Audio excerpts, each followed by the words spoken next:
सोमा दास जी दिल्ली से। राधे राधे महाराज जी। महाराज जी, क्या हमारे बुरे कर्म या पूर्व की जो लाइफ थी उसमें अगर कोई बुरे कर्म एवं अपराध हुए हैं तो क्या उन्हें भुगतना होगा या हम उसके प्रभाव को नाम जप से काट सकते हैं या कम कर सकते हैं? कम हो सकता है, मिटा तो नहीं सकते। कम हो सकता है कि जैसे हमारी किडनी फेल है तो फेल ही है, पर जो किडनी फेल का परिणाम है वो नहीं है।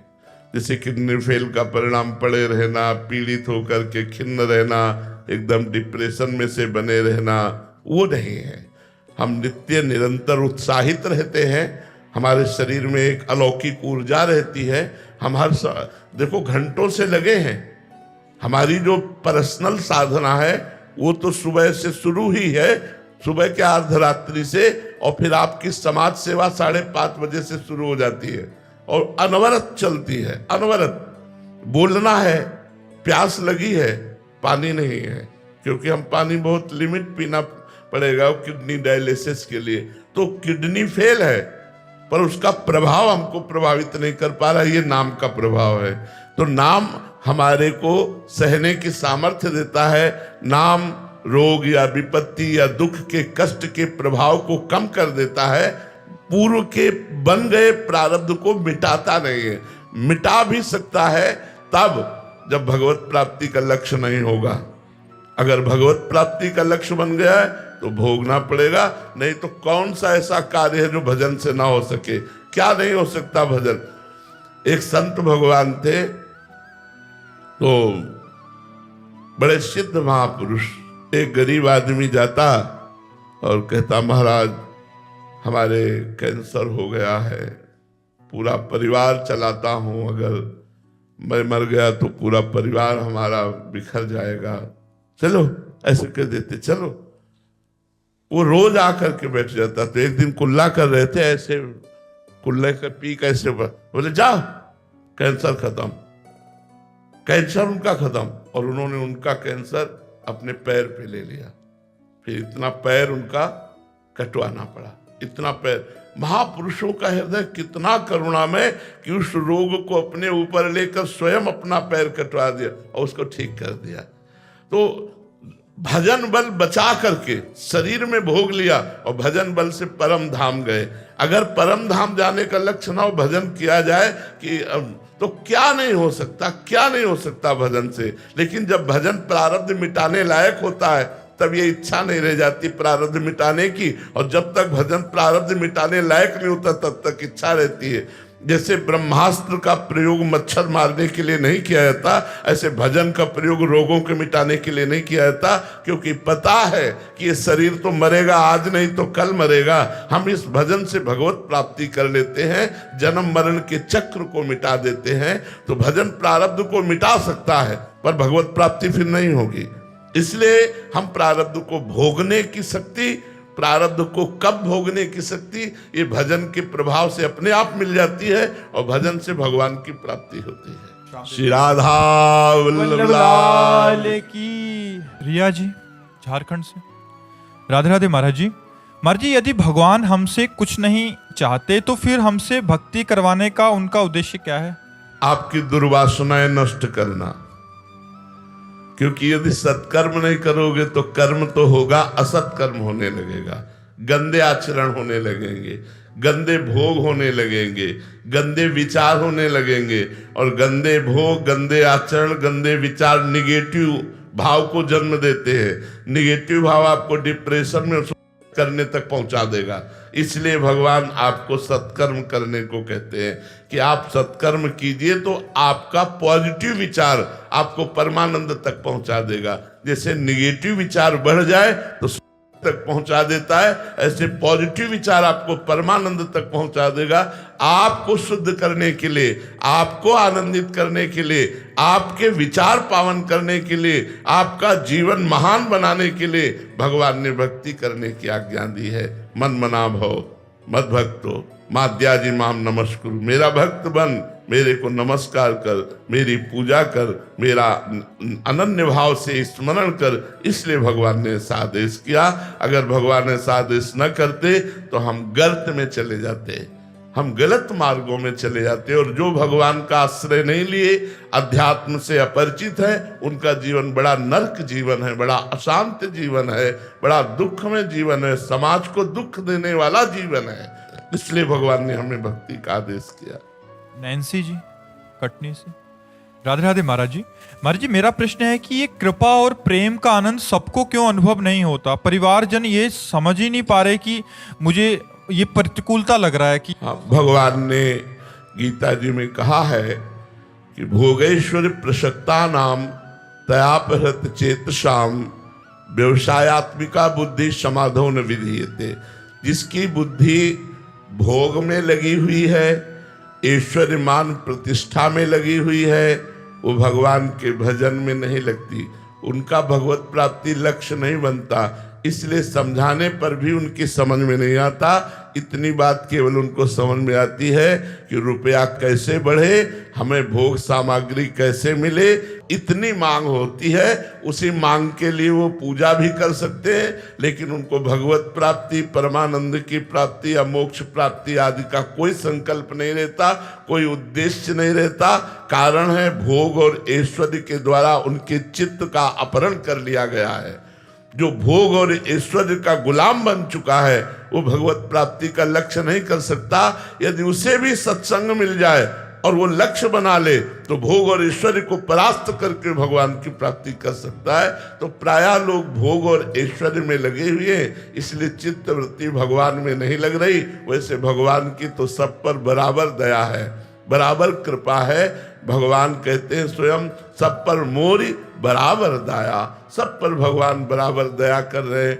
जैसे वर्षा हो रही है, पर आप छाता लगाए हैं तो भीगेंगे नहीं।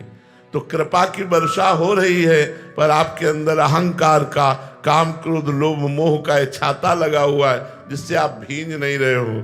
यदि सत्संग मिले और आप नाम जप के द्वारा इन विकारों पर विजय प्राप्त करें, तो अभी आनंद आ जाए, अभी कृपा में डूबने लगो। सब पर कृपा है, पर सब लोग भगवान की कृपा का अनादर करते हैं। सब भगवान कृपा करके साधु संग दिए, ये दुर्लभ बात है। सुत दाराधन लक्ष्मी पापियों के घर होए, संत समागम हरि कथा तुलसी दुर्लभ दोए। गोस्वामी तुलसीदास जी महाराज कह रहे, संत समागम हरि कथा ये दुर्लभ वस्तु है। सुत दाराधन लक्ष्मी पापियों के घर होए, पापी के पास भी ये सब मिलेगा, लेकिन संत समागम हरि कथा, संत समागम हरि कथा क्या करती है? विषय राग को मिटाकर भगवान से अनुराग करा देती है। विषय राग के कारण लोग भगवान की तरफ नहीं चल पाते। हर्ष जी नागपुर से, राधा वल्लभ सिद्धा हरिवंश। राधे राधे महाराज जी। महाराज जी, सेवक वाणी में एक पंक्ति में आता है कि जब हरिवंश नाम जानी है, तब सब ही ते लघु मानी है, तरु सम सहनशीलता होई, सोच न मन कबहू करे। महाराज जी, आज के समय में बड़े बड़े शहरों के बीच में रहते हुए महाराज जी ऐसा व्यवहार रख पाना, वर्णित जो लघुता, सहनशीलता और निश्चिंतता का भाव जीवन में उतारते हुए, कहीं भी हो, जो हमारा स्वभाव है, तो हमारे स्वभाव में अंतर नहीं हो। जब हरिवंश नाम जानिए, तब सब हिंते लघु मानिए, हंसी बोले बहु मानते, तरु सम सहनशीलता होए, परम उदार कहे सब कोई, सोच न मन कबहू करे। जब हमसे श्री हरि, जब हमसे कोई बोले श्री हरि, अब जैसे बड़े भगत बनते हो, राधा राधा राधा राधा राधा, हमारा व्यवहार मृदु ही होना चाहिए, हमारा कटु व्यवहार नहीं होना चाहिए कि हमारा उपहास कर रहा है तो हम क्रोधित हो गए। नहीं, जो उपहास कर रहा, गाली दे रहा, राधा राधा राधा राधा राधा। तरु समशैल, वृक्ष को जैसे ही तुम्हारो तो कुछ वो देगा ही, फूल पत्ता छाल कुछ देगा, छाया हवा, आपको नुकसान नहीं पहुंचाएगा वृक्ष। ऐसे ही साधुते हो न कारजानी, हमारे द्वारा आपका नुकसान नहीं हो सकता। आप हमें मारो भी तो हम आपका मंगल मनाएंगे। ये साधुता है, ये भगवान का मार्ग है। इस मार्ग में बहुत कठिनता से चला जाता है। तो यही कठिनता है कि अब हमें कोई गाली दे रहा, हम पलट के गाली नहीं दे सकते। राधा राधा राधा राधा राधा, तो आप तो निकल गए, अब उसकी जो दुर्दशा होगी, क्योंकि ऐसा थोड़ी कि आप राधा राधा करके निकल गए, वो गाली दे रहा है तो फिर ही है, उसका भी तो फल है। अब उसकी दुर्दशा होगी, अब उसको जो कर्म है आपके सताने का, वो उसको पीड़ित करेगा, ऐसी जगह फंसाएगा कि पूरी का पानी पा जाएंगे। एक अन्य प्रश्नकर्ता बोल रहे हैं कि मतलब इसको कमजोरी सी समझ लिया जाता है हमारी सरलता को, तो ऐसे में बाहरी चतुरता रखें और ऐसा नहीं, इसको कमजोरी नहीं है। बलवान पुरुष, क्षमा बलवान पुरुष करते हैं, कमजोर तो लड़ाई लड़ते हैं। बलवान थोड़ी लड़ाई लड़ता है, बलवान क्षमावान होता है। जब क्षमा किया, क्षमा किया, और ऐसा नहीं कि वो कल तुम्हें और बढ़कर गाली देगा, कल गाली देने लायक नहीं रहेगा, क्योंकि जो क्षमा है ना, ये उसको दंड देगी। तुमने तो क्षमा कर दिया। उमा क्षमा सापहुते भारी, अपने कर्म जाय अपकारी। आपने क्षमा किया, आप बच गए क्रोध से, लेकिन उसको दंड भोगना पड़ेगा। और वो ऐसी परिस्थिति में आ जाएगा कि आपसे उपहास कभी नहीं करेगा। तो महाराज जी अब उनके लिए चाहे अब श्री जी उनके ऊपर कृपा करें, उनकी बुद्धि। हाँ, ऐसा ही भाव होना चाहिए, ऐसा ही भाव होना चाहिए। मतलब तो हर समय हमें अपने मार्ग में चलना है, और भगवान ये कसौटी कस के देखते रहते हैं कि कितनी स्थिति आई तुम्हारे अंदर। सामने वाले को भड़का दिया, अब वो गाली दे रहा है, कोई अपराध नहीं है, गाली दे रहा है। तरण से भी नीच माने खुद को। हाँ, मतलब हमारे भगवान हमको कृपा प्रसाद देकर परिपक्व कर रहे हैं। अगर हमें कोई गाली दे रहा है, हमारा अपमान कर रहा है, और हम चुपचाप सह रहे हैं, तो हमारे भगवान हम पर कृपा करके हमारे अंदर साधुता ला रहे हैं, हमारे अंदर धैर्य ला रहे हैं। ये बहुत कठिन बात है सहना। लड़ना तो सरल बात है, लड़ तो छोटा बच्चा भी जाता है, वो कुछ नहीं कर पाएगा तो भी वहीं ईंट उठाकर आपको मारने की कोशिश करेगा। बलवान वही है जो सह जाए। हमारा कर्तव्य है कि हमारा विरोध भी हो तो हम शांत रहें, कहीं हम प्रतिकूलता ना करें, तो हमारे भगवान खुद सब ठीक कर देंगे। और बड़ी बड़ी समस्याएं सब ठीक कर रहे हैं, जीवन में तो आती ही हैं, वो सब ठीक करें। हमसे कुछ गलतियां हो जाती हैं, हमसे कुछ अच्छाई हो जाती है, तो गलतियों का भी भगवान समाधान करते हैं, अच्छाइयों को भी छुपाते हैं। हाँ, तो उन्हीं का सारा खेल है। हम लोगों को चाहिए कि भगवान पर आश्रित रहें, श्री जी पर आश्रित रहें, और उनके द्वारा विधान जो होगा बड़ा मंगल विधान होगा। अगर हम कूदेंगे तो फिर गड़बड़ हो जाएगा। कोई हमको काना कह रहा है तो हम चुपचाप सुन लें, तो कितने लोग प्रमाणित कर देंगे नहीं काना नहीं, दो आंखें हैं। कितने लोग प्रमाणित कर देंगे, तो हमको चुप रहना है, तो प्रमाण अपने आप उनके पास पहुंच जाएगा। हम शांत रहें तो अपने आप उनका मुंह बंद करने वाले बहुत लोग मिल जाएंगे। और महाराज जी परिवार वाले भी विरोध में बोले तो, परिवार वाले भी विरोध बोले तो? हाँ, तो घर में भी विरोध हो तो शांति से सहे। परिवार में बड़े बड़े भक्तों का विरोध हुआ है। पिता ने पुत्र प्रहलाद जी पर विरोध किया, देवर ने भाभी मीरा जी पर, देवरई तथो विक्रम राणा मीरा जी पर, भाभी ने देवर नरसिंह मेहता पर, बहुत से ऐसे पुराण। बड़े भाई ने छोटे भाई विभीषण पर विरोध किया कि नहीं? तो कई ऐसे चरित्र आते हैं जहां परिवार ही विरोध कर रहा है और भक्त विजयी हुए। महाराज जी परिवार वाले बोले कि इस मार्ग पे नहीं चलना चाहिए, ये हाई लेवल का मार्ग है, थोड़ा अभी धीरे धीरे चलो ऐसे। हाँ, बस मान ले क्या ठीक है, मान लेना चाहिए। नहीं, बाहरी मान लेना चाहिए। हाँ ठीक है, आपकी बात ठीक। हमारा भजन तो अंदर का है ना, वो देख रहे हैं भगवान। और क्या, अंदर अंदर भजन करना चाहिए। जहाँ बाहरी विरोध, भजन भी बहुत बुद्धिमानी से किया जाता है। एक बार अपने महल में राम राम राम विभीषण जी लिखे हुए थे। सूचना पहुंची रावण के पास कि आपका तो विरोधी है, आपका भाई, वो राम राम लिखे हुए हैं। राम नाम अंकित गृह शोभा, राम नाम अंकित गृह शोभा, घर में राम नाम रूपी महामहिमा में सुशोभित हो रहा है नाम। रावण बड़े क्रोध में भरकर मंदोदरी के साथ पहुंचा। मंदोदरी साथ थी उसकी, विभीषण के बचाव पक्ष के लिए। रावण ने कहा, तुमने हमारे दुश्मन का नाम लिख रखा है? बोले ना भैया। अरे बोले सामने दिखाई दे रहा है राम, और तुम कह रहे हो ना भैया। बोले भैया, रा से रावण, माँ से मंदोदरी। रावण प्रसन्न हुआ। रामई भजते चतुर नर, चतुर वही है जो अपनी भक्ति को छुपा ले जाए। बोले राम जो लिखा हुआ है, रा से रावण और माँ से मंदोदरी, आप दोनों का नाम लिखा हुआ है, हम तो आश्रित। बड़ा प्रसन्न हुआ। ठीक है कोई बात नहीं। तो भगवान का भक्त चतुर होता है, अपने आप को, अपनी भक्ति को बचाने के लिए वो बड़ी चतुरता प्रवीणता से करता है, उसमें कोई अंतर नहीं रहता। अपना चुपचाप भजन करो, जिससे परिवार का माहौल ठीक बना रहे, अपना भजन चलता रहे।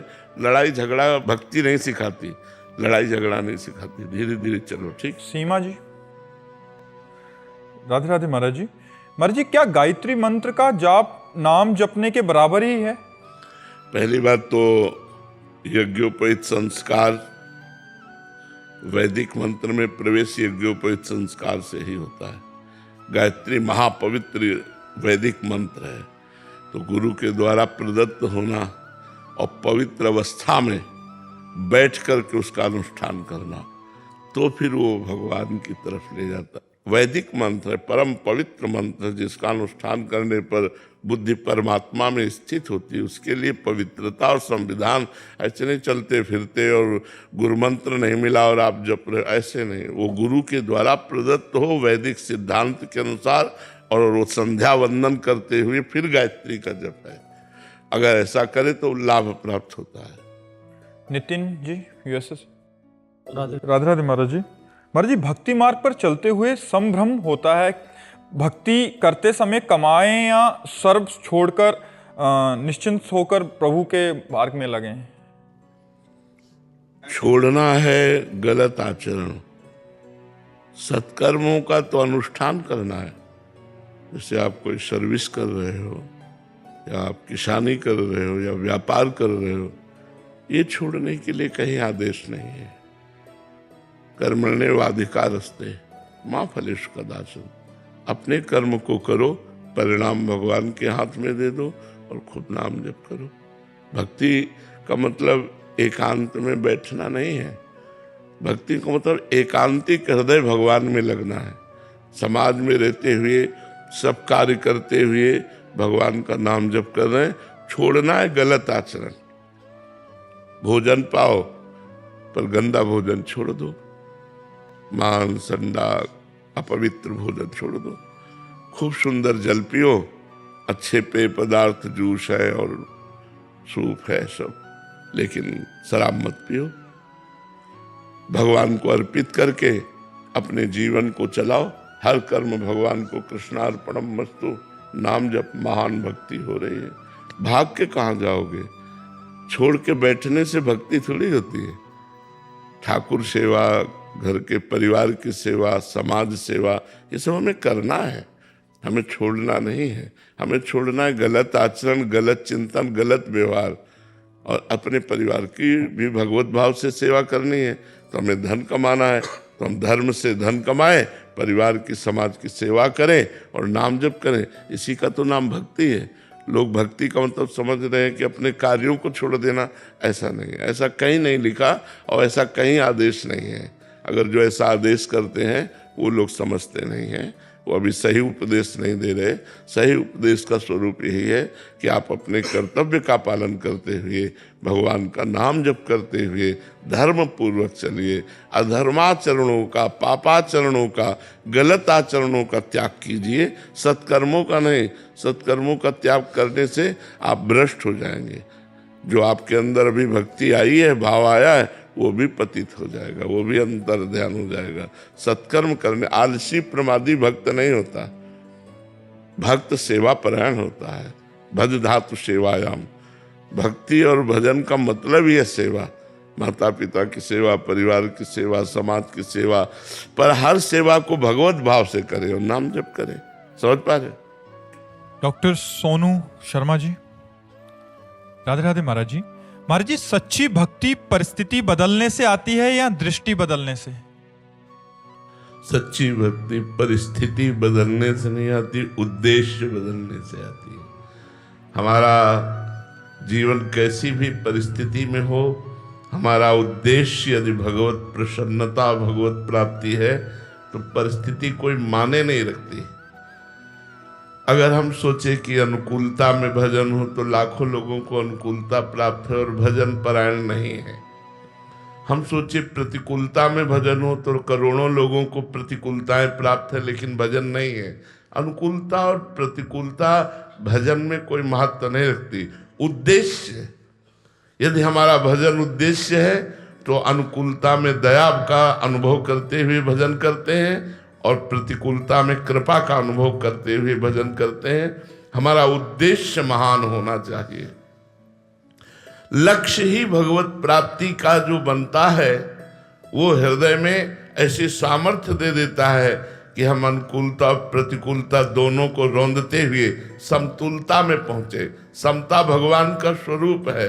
अनुकूलता प्रतिकूलता दोनों को परास्त करते हुए अनुकूलता घमंड ना लाने पावे और प्रतिकूलता विषाद ना लाने पावे और दोनों पर विजय प्राप्त करके निरंतर भगवत स्मृति, तो हमारे लक्ष्य की पूर्ति हो। ये उद्देश्य मान से होता है, अनुकूलता प्रतिकूलता परिस्थिति से नहीं।